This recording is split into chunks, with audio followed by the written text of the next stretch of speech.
Salut à tous, c'est Casse-toi volume 2, parce qu'après le volume 1, il y a le volume 2, tu te retrouves pour une nouvelle vidéo YouTube. Voilà. Aujourd'hui, je vais vous présenter sur un coup de tête ma collection PSP, parce que je trouve que la PSP est une console très sous-estimée, et que littéralement ça aurait pu être ma console portable préférée si littéralement il n'y avait pas Inazuma Eleven sur DS.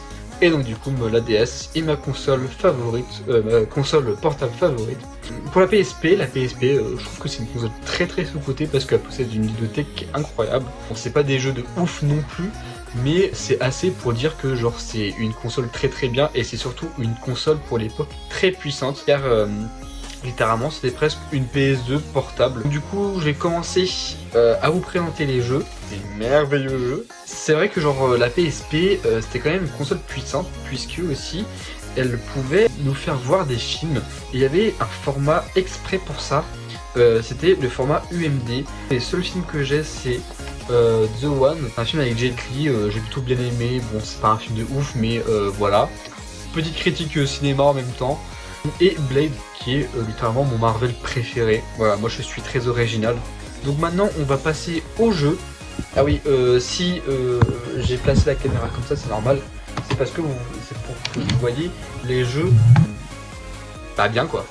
Donc du coup, premièrement, on va commencer par l'époque, je crois, il me semble, c'est la première époque, première année, c'est l'époque 2005. Parce que je crois que la PS5 est sortie en...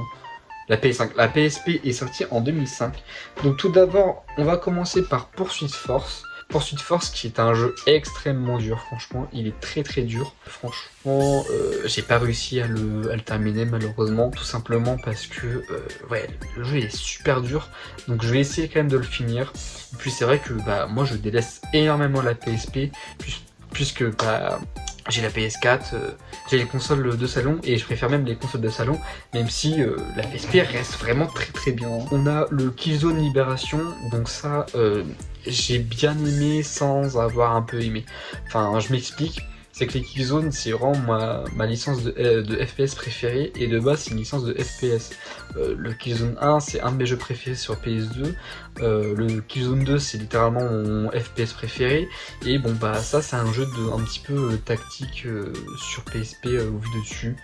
Bon, c'est sympathique, mais c'est pas non plus la folie, mais j'ai bien aimé. Ah oui, ici aussi, il faut savoir que la PSP aussi garde aussi le format Platinum, enfin le format, je sais pas comment on dit, mais le format Platinum et le format Essential, et j'en ai beaucoup dans cette collection. Par exemple avec le Splinter Cell Essential. C'est très bizarre mais c'est très drôle. C'est assez burlesque parce que moi c'est Essential. Ça s'appelle Splinter Cell Essential et c'est en PSP Essential. Le jeu est un assez bon jeu d'infiltration. Après j'ai pas fini, enfin il y a plein de jeux PSP que j'ai pas fini. Enfin j'en ai fini quelques-uns, mais il y en a vraiment plein que j'ai pas fini. Ça pareil, en fait j'ai du mal un petit peu avec cette saga. C'est le Tomb Raider Legend. Enfin Lara Croft Tomb Raider Legend, c'est qu'en fait je prends jamais dans les bonnes consoles. Le Underworld, je l'ai sur DS, ça j'ai sur PSP, c'est pas le meilleur à avoir quand tu fais un Lara Croft. Bon, j'ai le Anniversary, j'ai la version collector qui est là où je vais pas la prendre sur PSP, non sur PS2 attention, que j'ai pas tellement joué, j'ai juste testé pour voir si ça marchait. Après bon bah, je suis pas très non plus fan de cette série. J'ai juste terminé le Shadow of the Tomb Raider, un bon jeu mais c'était pas non plus la folie. Ouais, ça se jouait. Par contre j'aimerais bien jouer au premier reboot, enfin le Tomb Raider de 2013, parce qu'il a l'air d'être sympa. Là, je suis très content, je l'ai fini pour le coup. Alors, en Platinum, Call of Duty, les chemins de la victoire que j'ai eu pour 1€, c'est vraiment rien. C'est un très bon jeu pour 1€, je suis très content de l'avoir. C'est le seul Call of Duty qu'il y a sur PSP. Alors que normalement il devrait, enfin logiquement la PSP était un pour un public assez adulte, et voir qu'il y a eu juste un Call of Duty et c'est surtout pas le meilleur en plus, c'est un peu bizarre genre sur PSP, alors qu'il y a eu les Modern Warfare sur, et les Black Ops, le Black Ops sur DS. Bon, ATV Off-Road Fury Pro, bon ça je crois que c'est un peu genre c'est un petit peu un best-of de la licence, il me semble, je suis pas sûr. Mais bon, je connais pas trop, je m'y connais pas assez pour ça. Mais c'est un bon jeu, c'est un bon jeu de course. Et c'est tout, franchement, ça reste là. Patapon, qui est très très bon. Après, j'ai pas fini le jeu, et qui reste assez bon aussi. Après, il faut vraiment se concentrer quand même pour avoir le rythme de ma peau. Mais c'est vraiment assez sympa, ça fait un petit peu RPG. Où, bon voilà, on se laisse tenter. Et puis bon, bah voilà, il y a des jeux comme ça qui sont, en plus, ils sont, Patapon est vraiment original. Il y a aussi son, je sais plus si c'est un peu son concurrent, ou si c'est celui qui a été fait par la même boîte. Qui s'appelle Locroco, qui a eu un remaster sur PS4, et qui ont eu des remasters, parce qu'il me semble qu'il y a eu le 2 aussi qui est sorti. Moi par contre ça j'ai pas joué à Locroco, mais ça a l'air d'être un très bon jeu. Bon bah ça c'est vraiment un de mes jeux préférés de la PSP, Midnight Club et les remixes. Le jeu est dégueulasse techniquement, il rame, voilà, mais c'est un très très bon jeu, c'est quand même assez jouable. Mais franchement, tu peux te balader partout, c'est vraiment un GTA-like, mais version un peu Need for Speed, et je dirais même que c'est meilleur que Need for Speed peut-être, en tout cas sur PSP, mais ouais, c'est très très bon. Un jeu, je passe vite fait, c'est SOS Fantôme, le jeu vidéo, j'ai testé, bon, c'était pas ouf. Voilà, ça c'est une exclue PSP et même PS2 qui est sortie parce qu'il y a un portage sur PS2. C'est le moins bon de la série parce que ça n'a pas été fait par les mêmes créateurs. Ça a été fait par, il me semble, Impact Studio. Je suis pas sûr, mais il me semble que c'est ça. Et bon bah du coup c'est Jak and Daxter, The Lost Frontier, c'est vraiment Jak and Daxter 4. C'était pas ouf. Voilà, tout ce que je peux vous dire. Le Gran Turismo, c'est littéralement pour moi le plus beau jeu de la PSP, c'est vraiment bluffant techniquement.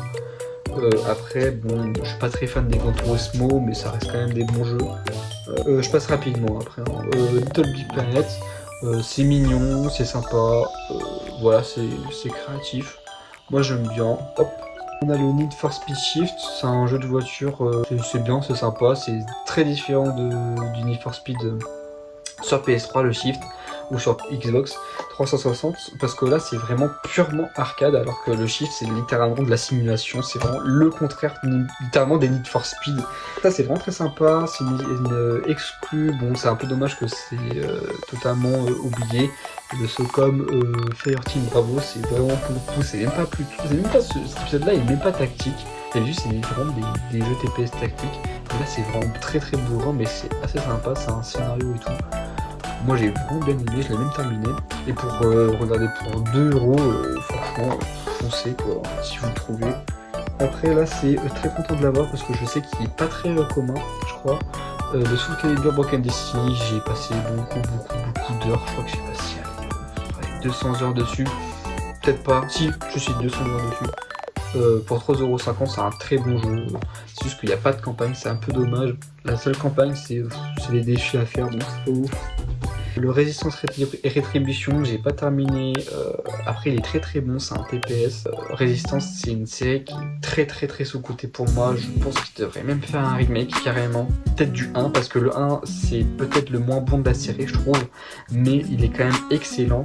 Et puis, bah, c'est même le premier jeu de la PS3, donc voilà. Après, ce jeu est quand même assez bon et garde le principe de résistance, donc d'avoir beaucoup d'armes, un petit peu comme à la Ratchet & Clank. Ça a été fait par les mêmes créateurs, bon, par celui-là il a été fait par Sony Bend, mais là c'est en TPS. Voilà.